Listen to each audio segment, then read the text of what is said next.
Hello my dear friends students, आज मैं फिर आपके सामने एक नई वीडियो लेकर आया हूं। मैं KPC academy Ranjit avenue B block Amritsar से आज आपके सामने जो क्लासिफिकेशन है लेटर्स आइल्स राइटिंग टास्क 1 में, वो स्टूडेंट्स जो जनरल आइल्स करते हैं उनको पता है कि ये हमें सबसे पहला टास्क जो है लेटर लिखना पड़ता है। लेकिन उनकी समस्या ये रहती है, उनको सबसे ज़्यादा कन्फ्यूज़न यही रहती है कि वो लेटर उनके पास कौन सी वाली लिखनी है, उन्हें फॉर्मल है, सेमी फॉर्मल है या इनफॉर्मल है, क्योंकि इसी के ऊपर आपके बैंड स्कोर निर्भर करते हैं।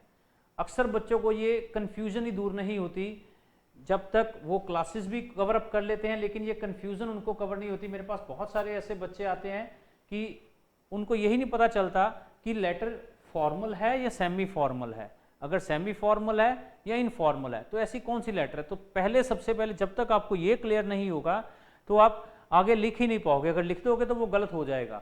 सपोज करो अगर आपसे लेटर पूछी है फॉर्मल तो आपने लिख दिया इनफॉर्मल, तो आपका पूरे का पूरा कंसेप्ट गलत हो जाएगा। इसीलिए आपको बड़े ध्यान से ये देखना है कि जो आपसे लेटर पूछी गई है आपको वही लिखनी है।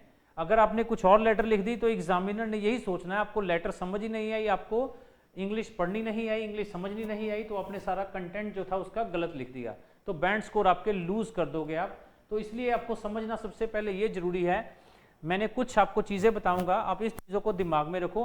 पहली बात, फॉर्मल लेटर, ये वो लेटर होती है जो आमतौर पे कंप्लेंट लेटर्स होती हैं, वो फॉर्मल लेटर में गिनी जाती हैं, या लेटर्स टू अथॉरिटीज़, जो आप लेटर अथॉरिटीज़ को लिखते हो वो आपकी फॉर्मल लेटर्स हैं।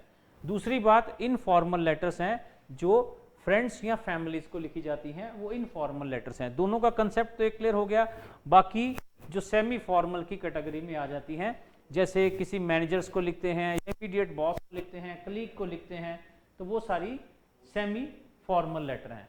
इसके बारे में मैं आपको एक ट्रिक बताता हूं, क्योंकि फिर भी बच्चों को इतना पता होने के बावजूद भी वो गलती कर जाते हैं, क्योंकि तीनों लेटर्स की ओपनिंग और क्लोजिंग में फर्क है, और जो कंटेंट हम लिखते हैं उनमें लिखने में भी कुछ हमें चीज़ों का ध्यान रखना पड़ता है, क्योंकि फॉर्मल का और इनफॉर्मल में जो हम कंटेंट लिखते हैं उसमें लिखते टाइम पे हमें कुछ बातों का ध्यान रखना बहुत ही ज़रूरी है, नहीं तो हम बैंड स्कोर पक्की बात से लूज़ कर जाएंगे।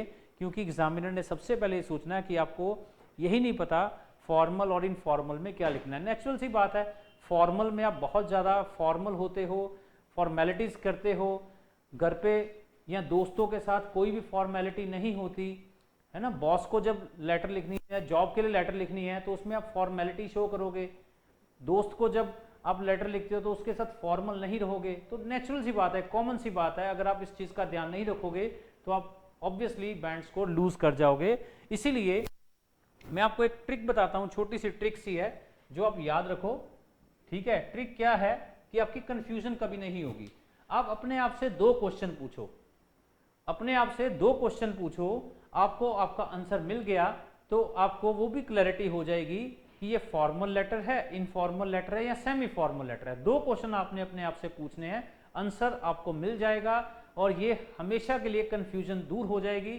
और आप अपना जो टारगेट है, आपको पता है जनरल राइटिंग में आपको 7 चाहिए, और अगर आप ये चीज़ फॉलो करते हो तो कहीं ना कहीं ये आपकी 7 स्कोर लाने में बहुत ज़्यादा मदद करेगा। और वो क्या है, वो ट्रिक क्या है, ट्रिक ये है, मान लो कोई भी लेटर आपको आ गई है तो आपने उसमें पहला क्वेश्चन अपने आप से पूछना है कि आप जिसको लेटर लिख रहे हो क्या आप उसको जानते हो या नहीं जानते हो।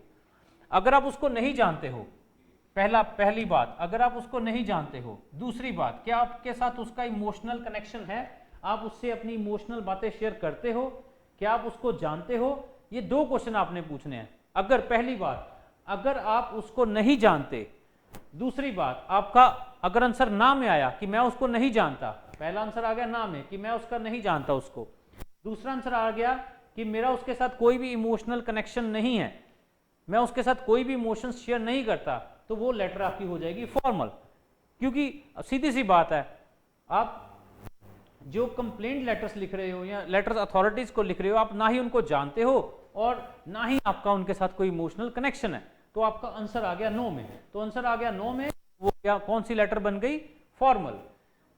कोई भी इसी तरह से आप इसकी भी एग्जांपल ले लो, ट्रिक वही काम करेगी। 2 क्वेश्चन अपने आप से पूछने हैं, ठीक है। ट्रिक क्या है, क्या आप उसको जानते हो? अगर आंसर आया यस मैं उसको जानता हूं, मेरा दोस्त है, मेरे फैमिली मेंबर्स हैं, ऑब्वियसली मैं उनको जानता हूं। ऐसा तो मैं कह नहीं सकता कि मैं अपने दोस्त को नहीं जानता। अगर दोस्त को जानता नहीं तो वो दोस्त कहां से बना, है ना। और या इमोशनल कनेक्शन है, नेचुरल सी बात है, दोस्तों के साथ हमारे इमोशनल कनेक्शंस होते ही हैं, फैमिली के साथ इमोशनल कनेक्शंस होते ही हैं, दोस्तों के साथ, फैमिलीज के साथ हम अपनी सारी बातें शेयर कर लेते हैं, इमोशनल कनेक्शन होते हैं। तो आंसर आ गया आपका यस में। और जब आंसर आ गया आपका यस में तो ये कौन सी लेटर बन गई, इनफॉर्मल। इसी तरह से यहां पर भी ये ट्रिक काम करेगी, सेमी फॉर्मल के लिए भी ये ट्रिक काम करेगी। आप अपने आप से पहला क्वेश्चन पूछो, क्या मैं उसको जानता हूं? बिल्कुल। अगर आंसर आया यस मैं उसको जानता हूं, मैं बॉस को लेटर लिख रहा हूं, बॉस को मैं जानता हूं, यस मैं जानता हूं। मैनेजर को लेटर लिख रहा हूं, मैनेजर को मैं जानता हूं, यस जानता हूं। नेबर को लिख रहा हूं जो पिछले 10 सालों से 15 सालों से मेरे पास हमारे घर के साथ रह रहा है, यस मैं जानता हूं। तो दूसरा आंसर निकला, क्या मैं उसके साथ इमोशनल बॉन्ड शेयर करता हूं?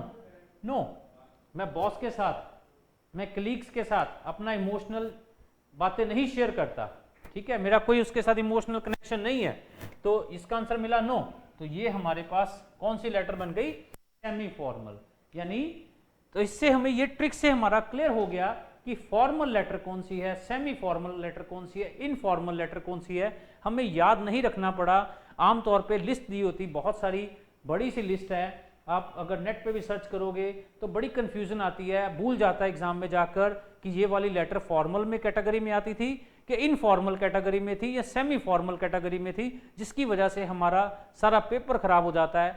तो ये जो मेरी ट्रिक है, अगर आप इसको याद रखते हो, अपने आप से आपने 2 क्वेश्चन पूछने हैं, अगर आपको वो 2 क्वेश्चन का आंसर सीधा साधा मिल गया तो नेचुरल बात है आपको ये क्लियर हो जाएगा कि ये फॉर्मल है, इनफॉर्मल है कि सेमी फॉर्मल है। उसके अकॉर्डिंगली ही आपको अपना आगे आंसर लिखना है। जो आप अगर इस ट्रिक को फॉलो करते हो तो मैं ये जरूर समझूंगा, ये मैं जरूर कह सकता हूं कि आपका फायदा इसमें जरूर रहेगा और आपकी प्रॉब्लम भी सॉल्व हो जाएगी।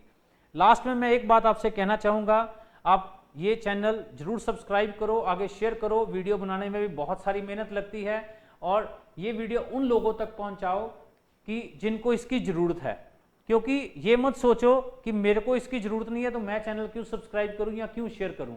हो सकता है आपको नहीं जरूरत है, लेकिन आपके शेयर या सब्सक्राइब करने से किसी और के पास पहुंच जाएगी वीडियो और उसका फायदा हो जाएगा।